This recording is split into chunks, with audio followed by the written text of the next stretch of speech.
What was the best moments you've experienced while playing Dungeons and Dragons? The time we planned and executed a heist to steal a fortune belonging to our rogue's corrupt father. There was a lot involved, from using magical bird familiar to wreck in the keep where the money was stored, to my shape-shifting character taking on the form of a guard to sneak some of us inside, to recruiting a posse of disgruntled locals to help us cart away numerous bars of silver and gold. But the best part was when, after we set off some magical alarms on our way out, the father rushed into his vault to check on his fortune and threw back the tarp covering his stack of gold and silver bars, only to find that the precious metal was all gone, and the tarp was covering a live bear. Suddenly bear. My party went from revered heroes of the town they saved to hated outcasts with an official restraining order approved by the king himself when they tried to prank an old merchant and ended up murdering a beloved town elder then trying to steal his mayorship. This sounds like somebody had to roll more than a single one to accomplish that. Telling my party that the main archery store is called Target. Thinking about that brief pause followed by a few sighs and reluctant laughter still makes me crack up. Nice. My name was Doug Windchaser but I insisted everyone called me Duck Blade. Well, my whole party just kept calling me Duck Blade or Duck Blade or Duck Blade. I had a similar experience. I told them my name was LV Sugatips. They thought I said Sugates. It never changed for months of playing, and I even have a mug from them with LV Sugatits. Safe to say my character has been renamed without my permission. Somewhat inadvertently ended up stealing from, and systematically dismantling, a merchant family's budding business across multiple cities. They were completely unrelated to the story but we just kept bumping into them.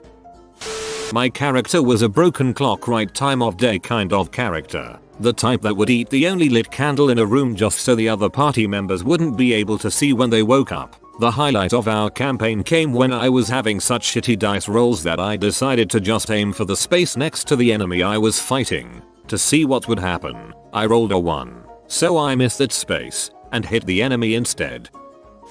On my very first D&D session, our party was going on a treasure hunt and had just encountered a monster the DM called a knuckle dragger or something like that. He had intended us to fight it like a boss battle, but before we fought our paladin intimidated it to stand down for a turn so we all got a free action. At least, half of us would, since the DM rolled and said that it was so hungry that it will only be stunned long enough that it will run on hunger alone. This worked great for my character. I play a sneaky human monk, with literally no backbone to her and who is now trying really hard not to fight the giant ogre creature we're looking at. Just before we encountered it, we had raided a goblin camp, which included having a whole bunch of jerky with us. My free action was to immediately offer this knuckle dragger all the jerky we got so that maybe he would get full and no one would fight. Win-win. A few lucky rolls later, the fight ends before it began, with a healthily fed knuckle dragger, some level ups, and allowing us to skip a few more traps in the temple.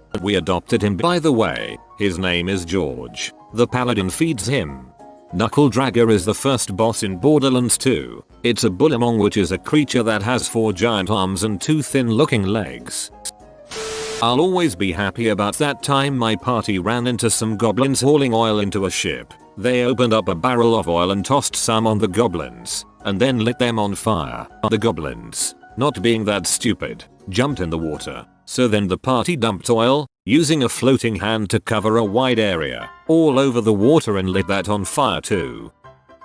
I was DMing a campaign with a new group. Only one guy had ever played before. 5 players total. They had a ship, and were traveling by sea, to new quests and transporting some goods for cash when they landed. I had in mind to have them and their ship captured by pirates and have them escape later. So I sent 2 full warships of them full of pirates, hopelessly outnumbering them thinking, there's no way they can get out of this quest. They panicked. As the pirates got closer, arrows started flying. What did they do? Well, one of the goods they had was a Heil Grog, and they had a heck of a rogue archer. So, they wrapped a couple arrows in rope, dunked them, lit them, and fired them into the sails of the other ships. I made 3 separate rolls for the sequence of events, between the hit, the rope holding up, and it successfully lighting up the other sails. Per ship. They freaking nailed it both times, on all accounts using teamwork and assists on skills. They burned 2 fully loaded heavy pirate ships at sea, using 2 arrows. I was in awe.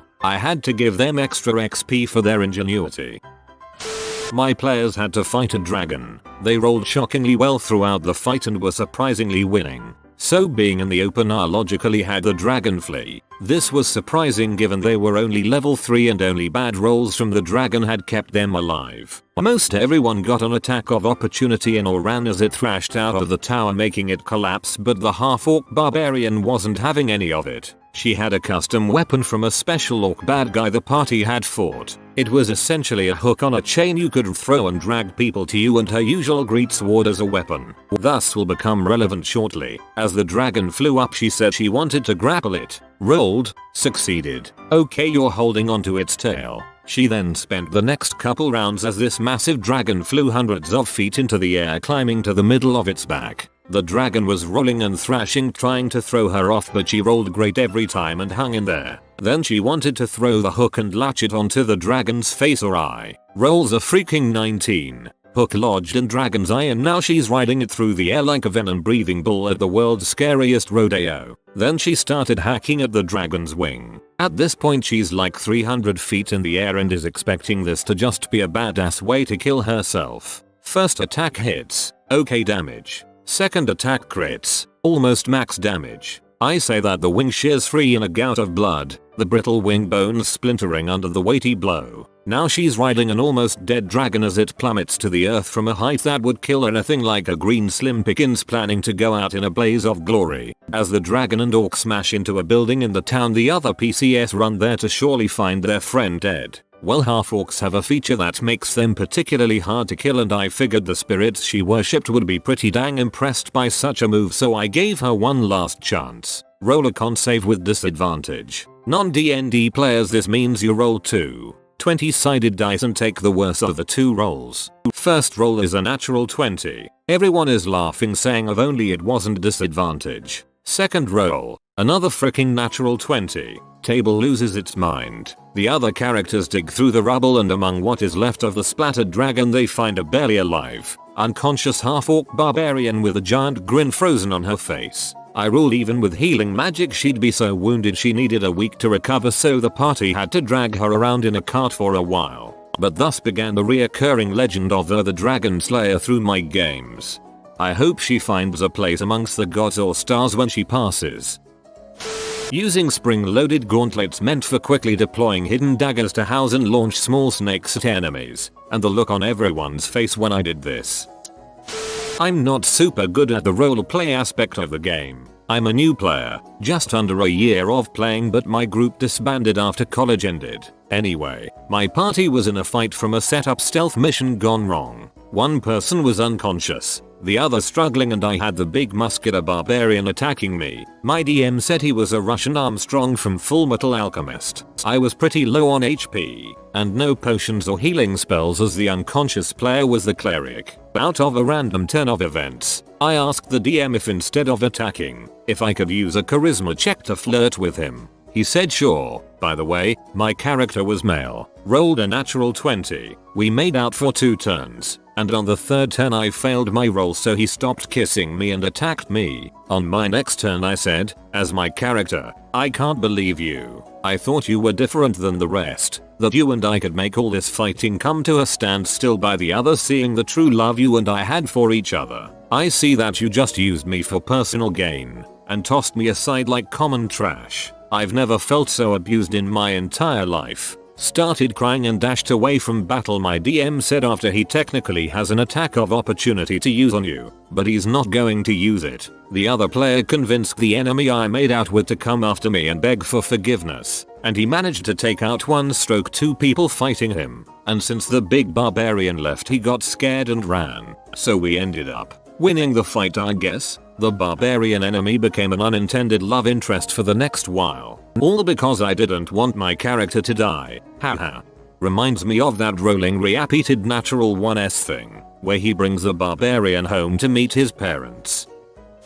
Party was fighting Orcus. Final fight of our entire campaign. Fate of the universe resting on our hands. My bard had an ability to dominate them and force them to do what I want on their turns. They get to save against it each turn. but I also had an ability that allowed me to replace up to 4 rolls with whatever I roll. Since it was based on enemies and an AoE, I was only able to get 2 in each time. We kept a minion alive just for this. I also had an ability that allowed me to reroll any d20 I roll 3 times a day, so I cheesed the frick out of those 3 abilities. Orcus ended up getting dominated, crit himself because I rolled a nat 20 and replaced his attack roll with it, made him fail his save with a super low roll, then did the roll thing again, crit him again, and made him fail. So he was essentially hitting himself for 3 turns of combat, 2 of them being crits. He died from hitting himself and my DM was visibly just god dang it.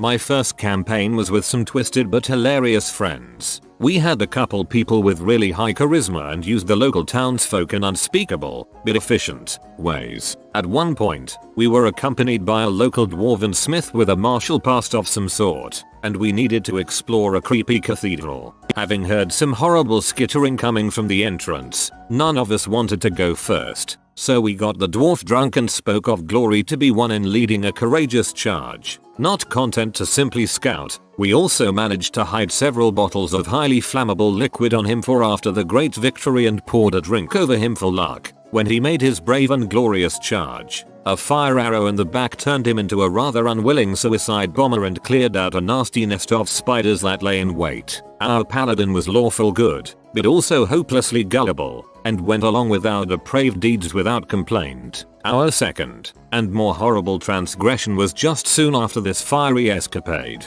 when we used a local boy who had been helping us to find his friend as a fishing lure to draw out the queen spider from a pit that looked like certain death to enter. We all set up with bows and some large pieces of rubble at the mouth of the hole, lowered in the poor hapless fellow, and dropped everything we had on the spider queen when she came to claim the morsel. Unfortunately, we were only able to recover the bottom half of the lad, but our entirely amoral and sex-crazed druid declared, well, at least we've got the good half. The druid and I were the Oakenrod brothers, an incestuous pair that used every opportunity to slip in references to our somewhat deviant ways. As we found out later, our dearly departed dwarf actually had quite the sex dungeon beneath his house, and we were sure to make proper use of the facilities for our raucous lovemaking as soon as the group left us alone in the house. I think the DM left that day a little stunned by what he had witnessed.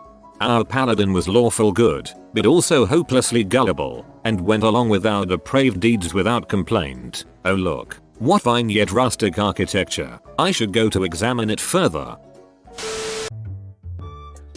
Oh, hey, don't mind me. I'm just working hard on the next Updoot Man video. Hey, by the way, if you want more awesome content like this, you should check that channel out. What you should want to watch more awesome content. Then head on over to Updoot Man. I'm Lunar Steve and I'm the host over there. Go give it a look. I hope you like what you see.